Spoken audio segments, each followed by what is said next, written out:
Entre Va où ton cœur te mène de Nathalie Portman et Va où le vent te mène de Lalou, tout n'est qu'une question de destination. On est dans Gazian Réunionnais.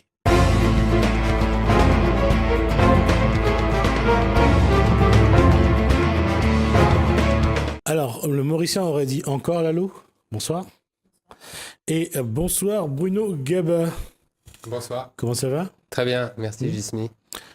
J'allais dire le 21 avril, on va tous acheter un livre pays, mais en attendant, on va essayer de découvrir un petit peu ces livres pays.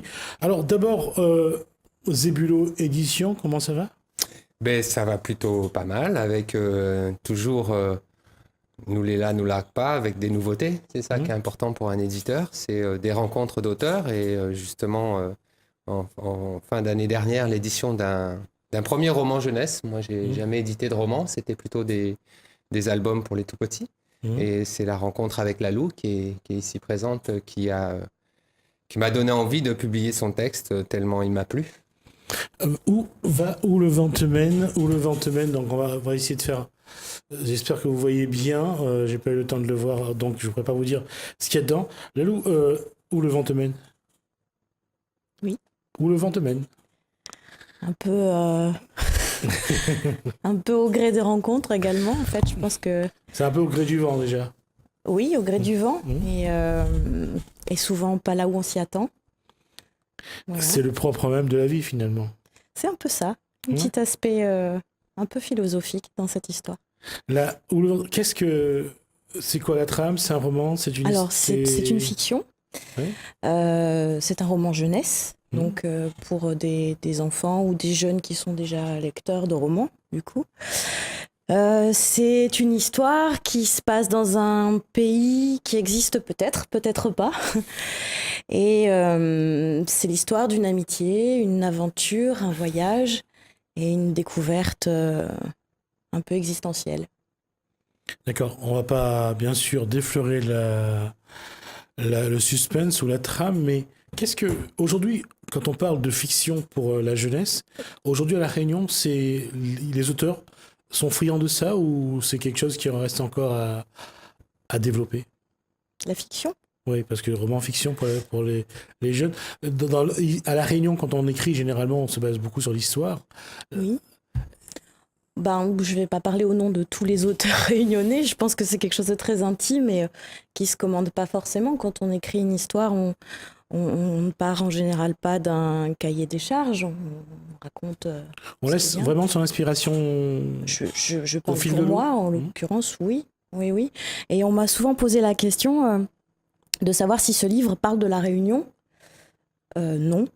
Il ne parle pas spécifiquement de la Réunion. Je suis réunionnaise, donc je pense que le livre porte ça en lui d'une certaine façon. Mais je me dis aussi que c'est pas parce qu'on est un auteur réunionnais qu'on est obligé de limiter son imagination à ça. Donc voilà, on est aussi capable de sortir. Quand on parle de l'imaginaire, généralement l'imaginaire c'est Grand-mère Cal, c'est les hommes qui ont marqué l'histoire de la Réunion, comme Simon Dève ou autre. On reste dans l'imaginaire. Là, c'est un autre imaginaire. Oui, alors ça a des liens avec une certaine forme de mythologie, mais une mythologie populaire, pas forcément d'ici. Voilà, j'ai pas vraiment voulu, j'ai pas cherché à faire quelque chose de purement local. J'ai pas lu j'ai pas lu ce livre, hein, donc je vais pas me prendre. Mais est-ce qu'il y a ne serait-ce que dans le titre et à l'intérieur peut-être, est-ce qu'il y a cette envie de s'évader? Exactement.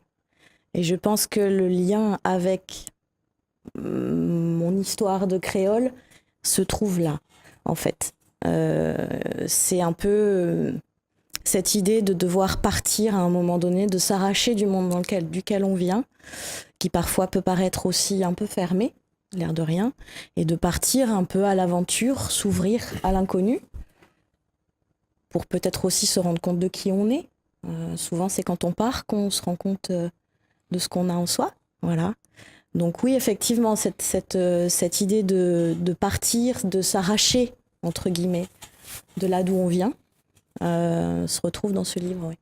Chaque fois, je fais toujours référence à l'alchimiste de Paul Coelho en me disant qu'il faut partir très loin pour savoir ce qu'on est déjà d'une part, et puis le trésor qui est caché dans l'endroit où on vit. Oui, souvent, C'est ça. c'est ça le... Pour prendre conscience de qui on est. En l'occurrence, ce livre-là ne part pas de l'idée que ce jeune homme va rentrer chez lui. Mais je ne peux pas vous en dire trop. J'espère que j'ai suscité votre curiosité au moins pour le lire, parce que voilà l'ouvrage, Où le vent te mène. Et comme je disais, parfois c'est au gré du vent que ça se passe. Et ça se passe pas au gré du vent, en tout cas pour Bruno Gaba. La question, on a commencé avec les livres pour enfants. Là, c'était de la musique. Allez, c'est toujours assez difficile de parler de sens cognitif, parce qu'on va aller sur les sens des enfants, la musique. Et où on a avancé un petit peu, on a évolué un petit peu avec les enfants, ou bien Bruno Gaba reste avec Avec la musique. Avec la musique, par exemple. Alors, beaucoup avec la musique, je suis musicien, donc c'est ce qui me tient vraiment à cœur. Et au-delà de toucher les sens des enfants, c'est vrai, donc c'est leur bouquin, hein, les petits livres musicaux, mais je vais essayer de montrer ça. C'est aussi vraiment c'est aussi vraiment. J'espère qu'on va voir. Voilà. Rendre au plus grand nombre en fait la tradition musicale réunionnaise. Bon, moi, j'ai démarré ma musique dans la musique réunionnaise, donc c'est pour ça que ça me parle. Après, les éditions Zébulo, elles sont aussi dans leur vent à elles, hein, et là où ça les emmène. Et par exemple, avec un travail qui est comme ça, qui n'a rien à voir avec la musique, mais qui est toujours lié à la Réunion. La caméra est de ce côté-là. Et avec les petits, hein, donc ça c'est un livre qui fait 2,40 m d'envergure. On va essayer de le lever un tout petit peu pour qu'ils puissent le voir, voilà. Et le trou, c'est pas pour les voyeurs. Hein, c'est pour les petits-enfants qui regardent et qui puissent s'en faire un livre cabane. C'est-à-dire que c'est un livre qui va entourer l'enfant. Ah, d'accord. Hein, et donc, d'un côté, il y a la réunion urbaine, où chacun pourra reconnaître des lieux, hein, puisque ça a été dessiné à partir des lieux. Et de l'autre côté, c'est la réunion de la nature, mais du coup, qui est en noir et blanc. Et où là, les enfants ont à chercher aussi...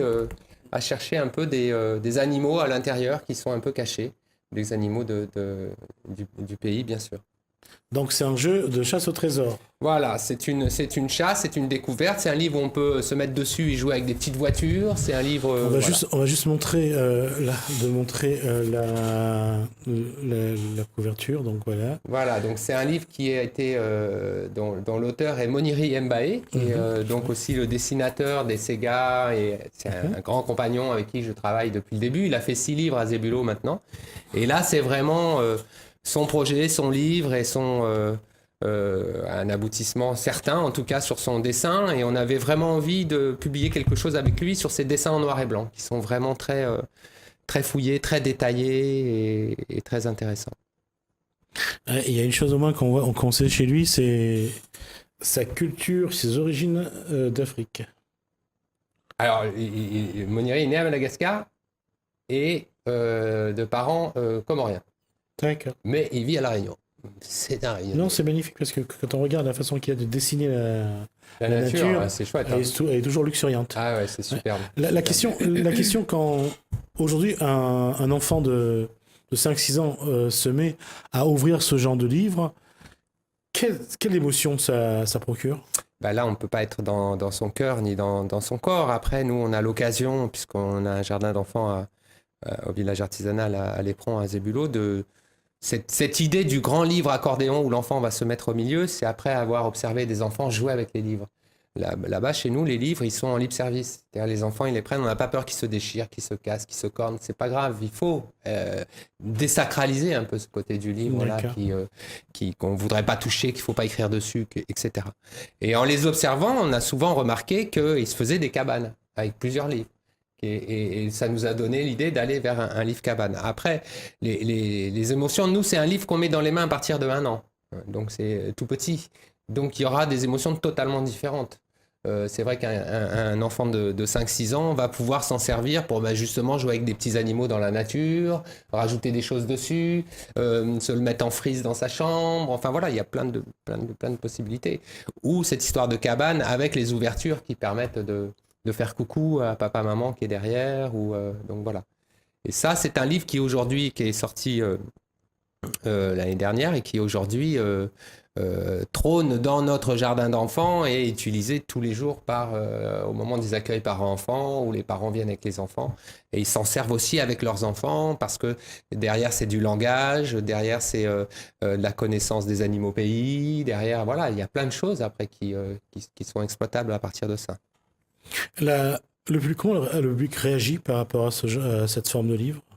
Alors, à La Réunion, depuis qu'il est en vente, en tout cas de ce côté-là commercial, il s'en va tout doucement, parce que c'est quand même un objet important, Imposant. qui a un certain prix, qui n'est pas évident à vendre non plus pour les libraires, parce que du coup, ça prend beaucoup de place sur une gondole ou dans un rayon, c'est pas simple. Voilà, il est aussi distribué en métropole, et en métropole, il commence à avoir un certain succès. D'accord. Voilà.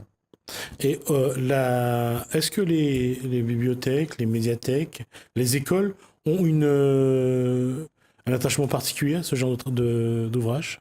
Déjà, moi je pense qu'au niveau des médiathèques, de tout ce qui est la lecture publique, voilà, ils sont bien au courant, je pense qu'il n'y a pas de problème. Nous on fait aussi cet effort de diffuser nos nouveautés, etc. À l'école c'est plus difficile, déjà parce qu'il y a beaucoup d'écoles. Et que nous, en tant que livre réunionnais, on n'est pas encore rentré vraiment dans l'école. D'accord. Et donc ça, c'est un travail de diffusion qui est essentiel, à mon avis, y compris sur des livres où, quand on met la puce, on entend la musique avec l'accent créole et la langue créole. Et je pense que c'est très important pour les petits d'avoir ce type d'outils et pour les enseignants. Donc voilà, j'y travaille. Ça fait aussi partie, moi, de mes envies que le livre réunionnais rentre dans les écoles. Je trouve ça important. Alors, il y a des communes qui ont fait plein d'efforts, et qui font encore plein d'efforts avec des cadeaux de livres pour Noël, d'éditeurs locaux, et ça, c'est très important. Très important. On le rappelle, donc le 21 avril, Achète un livre pays. Achète un livre pays, j'ai dit acheter. Achète un livre pays. C'est une opération qui a commencé l'année dernière. C'est ça, c'est la deuxième année. Là. Et est-ce que depuis cette première opération, le livre pays commence à se faire un peu plus connaître? C'est pas évident de vous répondre de notre place, moi éditeur, Lalo auteur, parce que nous participons en fait. Nous ne sommes pas dans l'organisation puisque c'est donc une journée qui est organisée par la Réunion des livres, une association. Soutenu par la DACOI, la culture, plus la région. Mais tout ce travail-là arrive aussi avec en ce moment. Là, ils vont partir au Salon de Paris, là, bientôt. Il y a les salons en France, les salons du livre. C'est toute une conjonction d'efforts et d'activités qui font que finalement, si, ça prend de l'importance. Moi, je pense que c'est en tout cas très utile pour nous, éditeurs, parce que c'est pas simple d'éditer des livres à La Réunion. C'est pas évident. C'est difficile de vendre son ouvrage à La Réunion? Oui, c'est difficile pour moi de vendre de toute façon quoi que ce soit. C'est en fait ce qui est intéressant. Vous allez la retrouver au marché forain. Ceci dit, ça serait rigolo de faire des dédicaces au marché forain, parce que du coup, ce qui est intéressant pour moi, c'est d'aller à la rencontre des lecteurs ou des futurs lecteurs et d'échanger avec eux. Et c'est vrai que souvent, les gens sont pas forcément conscients que oui, à La Réunion, il y a des gens qui écrivent des livres, que c'est possible aussi.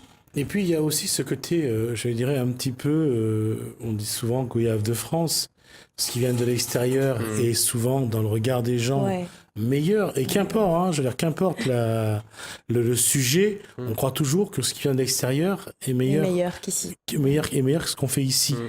Et un paradoxe, c'est lorsque les gens de l'extérieur viennent ici, découvrent que ce qu'on fait ici est parfois bien mieux que ce qu'on fait ailleurs. Et comment faire comprendre à ceux qui aiment lire que il faut acheter les bouquins, les livres des livres pays, parce qu'il y a autant de valeur, sinon plus, dans ce qui est écrit, rédigé à La Réunion. Mais c'est vrai que c'est un ensemble, parce qu'il y a aussi la proximité de l'auteur. L'auteur vit ici. Ouais. Donc, voilà, nous, on réfléchit en tant qu'éditeur, diffuseur, à toucher les collèges. C'est un livre de l'âge des collèges. Il faut que ce livre entre dans les collèges. Parce que si ce livre entre dans les collèges, les enfants vont avoir l'occasion de rencontrer Lalou. Peut-être tu peux déjà parler, tu as eu déjà des expériences dans ce sens-là. Quelques échanges avec des lycéens notamment. Et des jeunes aussi dans des médiathèques.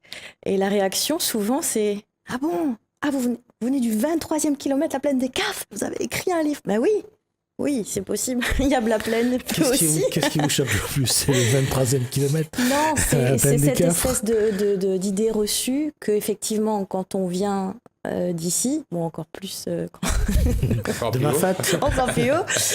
J'ai reçu quelqu'un de Mafat ce matin. Eh ben, on a cette idée totalement fausse, qui est un peu intégrée, que oui, on n'est pas capable. On n'a pas, je ne sais pas d'ailleurs pourquoi on se dit ça, mais voilà. Et c'est vrai que d'échanger avec des lycéens et des collégiens sur mon parcours et sur le fait que maintenant, voilà, je suis auteur, ça peut aussi les ouvrir et leur donner un petit peu confiance en leur capacité aussi. C'est ça, et débloquer des choses, notamment autour de l'écriture, de la lecture. Est-ce que c'est l'impression qu'ils connaissent la Réunion et qu'à la rigueur, ce qu'il y a dedans, ça ne va pas leur apporter l'évasion qu'ils peuvent attendre, ou parce qu'ils se disent que finalement l'auteur réunionnais, s'il écrit à la Réunion, c'est peut-être pas si bien que ça.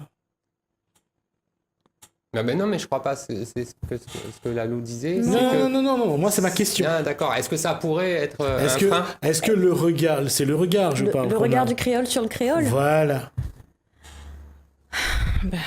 Ma foi, si c'est ça, le regard du créole sur le créole, il est temps de changer ça, et je pense parce que c'est magnifique, parce que quand il s'agit de Rougail Mouru, Rougail Saucisse et Ambrocal, ils trouvent ça magnifique. Ouais. Mais quand il s'agit de livres... Non, parce que et puis je pense aussi que c'est... il faut le livre, je suis pas très bonne vendeuse en la Non, matière, mais les jeunes d'abord l'ont pas lu, ils ont vu ta présentation, mais ils étaient complètement attirés. Ce que tu dis, c'était plutôt positif de rencontrer une auteure du 23e kilomètre, quoi. Il y a quelque chose aussi qui est bien. Non, ça j'avais compris, mais ce que je disais, ce qui est bien aussi, c'est que lorsque l'auteur est connu, qu'on la voit en chair et en os, qu'on va à la rencontre. Il y a aussi un autre aspect par rapport à ça, par rapport à la chose concrète, c'est que ça peut ramener certains jeunes qui se sont éloignés de la lecture ou qui n'y voient pas d'intérêt justement parce que le livre est sacralisé ou parce que c'est quelque chose de scolaire et donc d'imposé. Le fait d'avoir échangé en vrai, discuté avec les jeunes, ça désacralise aussi cet aspect-là de la lecture de romans, etc. Parce que c'est souvent un peu drôle, on le dit, que ce soit dans la presse, le milieu de la presse, la télé. Quand on connaît la personne, on a plus envie de connaître ce qu'elle fait. Exactement. Et quand on s'identifie aussi. Et je pense que l'intérêt d'avoir un auteur réunionnais qui parle à des jeunes réunionnais, c'est aussi leur permettre de s'identifier. Et d'ouvrir encore une fois l'envie de lire ou d'écrire ou de voyager un petit peu plus loin. Voilà. Alors, il y a cette date du 21 avril à Châtain-Livre-Pays. Qu'est-ce qu'il faudra faire justement pour mieux faire connaître le travail des auteurs réunionnais, faire connaître aussi les auteurs réunionnais ? Parce que quelque part, il y a aussi quelque chose, on ne vous voit pas beaucoup dans la presse. Et on essaye pourtant, mais c'est pas simple. Alors, pour cette journée du 21 avril, chaque éditeur a prévu des temps de dédicaces. Et donc, les auteurs vont être dans les lieux de vente. En librairie, à la FNAC, à Leclerc, dans des médiathèques. Donc voilà, il y a vraiment une effervescence autour du 21 avril. D'accord, ça veut dire que quelque part aussi, c'est à vous aussi de mettre en place la stratégie d'information, de communication, de promotion. Complètement. Pour pouvoir aller vers... Ah oui, complètement. Là, nous, on a fait un essai sur justement, on parlait du marché forain. On a fait un essai de août à décembre. On était sur les marchés forains de Saint-Paul, de Saint-Pierre, de l'Ermitage, avec le livre réunionnais. Et c'est génial, parce qu'en fait, les gens qui passent là ne sont pas spécialement habitués à aller en librairie. Et là, on va voir les gens. Et ça, c'est vraiment des choses très, très importantes. Oui, il faut qu'on fasse cet effort-là. Il nous reste 3 minutes. Qu'est-ce qu'il faut aussi proposer aujourd'hui ? Parce que quelque part, il faut aussi amener ce public à aimer la lecture, à avoir envie de s'évader à travers ce que vous faites. Et disons-le que si c'était un smartphone, Ouais, un jeu vidéo, ça irait beaucoup plus vite. c'est clair. En même temps, il y a des études nationales montrent que les adolescents continuent d'aller vers le livre. Donc ça, c'est réconfortant par rapport à cet aspect de l'écran. Ouais. Mais en tout cas, moi, pour les âges de avant 6 ans, c'est pas d'écran. Donc je bataille là-dessus. Et c'est aussi pour ça que je fais des livres. Pour que D'accord. l'objet reste dans la main. Et donc, des livres avec un peu de son dedans, du coup, ça tire bien le marmaille. Aussi, ouais. Hein, on n'est pas, moi, je fais des livres objets, donc je suis un peu aussi là-dedans, en me disant, il faut batailler contre les tablettes et les écrans, quoi. Donc, c'est lourd. Surtout auprès des petits, ouais. Il y a des tablettes et des smartphones dans la fiction ou pas? Ah non, non. Il y a des plumes, des poils, quelques animaux, beaucoup de vent. Et voilà.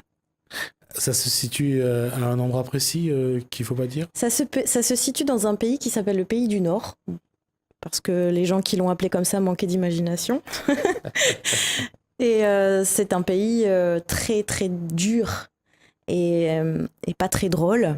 La vie est très dure, il fait froid et la survie est difficile.